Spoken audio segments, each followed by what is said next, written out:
Hi viewers. இன்னைக்கு ஜனவரி 25 சிறகடிக்க ஆசை serial என்னாச்சுன்னு சொல்லி பார்க்கலாம்க்கு முன்னாடி எங்கள் சேனல் சப்ஸ்கிரைப் பண்ணாதவங்க மறக்காம சப்ஸ்கிரைப் பண்ணுங்க.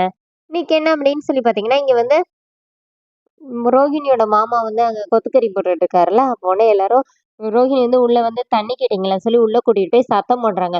சுத்தி கேமரா இருக்கு, ஞாபகம் இருக்குல்ல?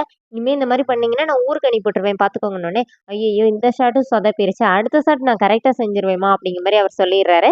அப்புறமா என்ன ஆகுதுன்னா, ரோஹிணி வந்து நீங்க இங்க படுத்து அமைதியா தூங்கணும்னோனே, ஐயோ எனக்கு காலையில தூக்கம் வராதேம்மான்னோனே, தூங்குற மாரி நடிக்க தெரியும்லன்னோனே, ஆமா ஆமான்னோனே, அத மட்டும் செய்யுங்க. நான் சொல்ற வரைக்கும் வெளியிலே வரக்கூடாதுன்னு சொல்லிட்டு ரோஹிணி வெளியில வந்துடுறாங்க.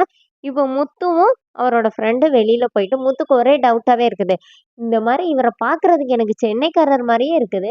மலேசியாவுலே இருந்தாலும் இந்த பொண்ணுனாச்சும் கொஞ்சம் கலரா இருக்குது. சரி மலேசியா பொண்ணுன்னு நம்பலாம். ஆனா இந்த ஆள பார்த்தா அப்படி நம்பவே முடியலையே! அப்படின்னோனே, அந்த ஆள்ட்ட சரக்கு இருக்கான்னு கேட்கணும். மலேசியா சரக்கு இருக்குன்னு சொல்லிட்டாருன்னா, இவரு அங்கருந்து தான் வந்திருக்கிறாரு. இல்லாட்டி இந்த ஆள தனியா கரெக்ட் பண்ணி உண்மையெல்லாம் கறக்க பார்க்கணும்னு சொல்லிட்டு இவங்க 2 பேருமா பிளான் பண்றாங்க. இங்க வீட்ல பொங்கலுக்கு வந்து எல்லாம் ரெடி பண்ணிட்டு இருக்காங்க. அப்ப போய் அவங்க மாமா வர கூட்டிட்டு வர சொல்லிடுறாங்க. ஆளாளுக்கு பொங்கலுக்கு வந்து இது பண்ணி பொங்கல்லாம் ரெடி பண்ணி எல்லாருக்கும் குடுக்குறாங்க. குடுக்கும்போது அவர் என்ன சொல்றாருன்னா, "பொங்கல் என்ன சாஃப்ட்டா டேஸ்ட்டா இருக்குது. ரத்த பொரியல் மாரின்னோனே" எல்லாரும் அப்படியே அதிர்ச்சியா பார்க்குறாங்க. அதுவும் இல்லாம அவர் என்ன சொல்றாருன்னா, "இது கூட ஒரு மட்டன் சுக்கா வச்சு சாப்பிட்டா எப்படி இருக்குன்னோனே" அவங்க ரோஹிணி என்ன சொல்றாங்கன்னா, "மாமா சும்மா ஜோக்குக்கு சொல்றாருன்னோனே" "ஆமா, ஆமா, ஆமா. ஜோக்குக்கு சொல்றேன்னு" சொல்லிட்டு அவரும் சமாளிக்கிறாரு. அப்புறமா எல்லாருமா குரூப் ஃபோட்டோ எடுக்கிறதுக்காக போறாங்க.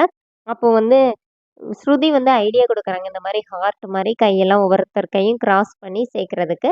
அப்ப அண்ணாமலை வந்து தேங்க்ஸ் சொல்றாரு ஸ்ருதிக்கு. அப்புறமா எல்லாருமா சேர்ந்து ஃபோட்டோ எடுக்கும்போது, ரோஹிணியோட மாமாவே சேர்த்துக்கிறாங்க. அவங்க முத்துவோட ஃப்ரெண்டு தான் ஃபோட்டோ எடுக்குறாரு. முத்து ஃபோன குடுத்துட்டு என்ன சொல்லிட்டு வர்றாருன்னா, அவர மட்டும் தனியா விட்டுட்டு எங்கள எல்லாத்தையும் எடுன்னோனே, "மாமா நீங்க இந்த மரத்துல கை வச்சுக்கோங்கன்னு" சொல்லிட்டு அவர அங்க போஸ் குடுக்க வச்சுட்டு, இவங்க வந்து ஃபோட்டோஸ் எடுக்குறாங்க.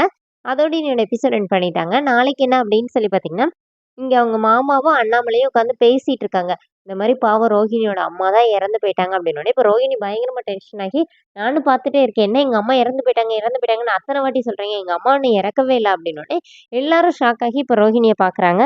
அதோட என்னோட எபிசோட் எண்ட் பண்ணியிருக்காங்க. Thank you.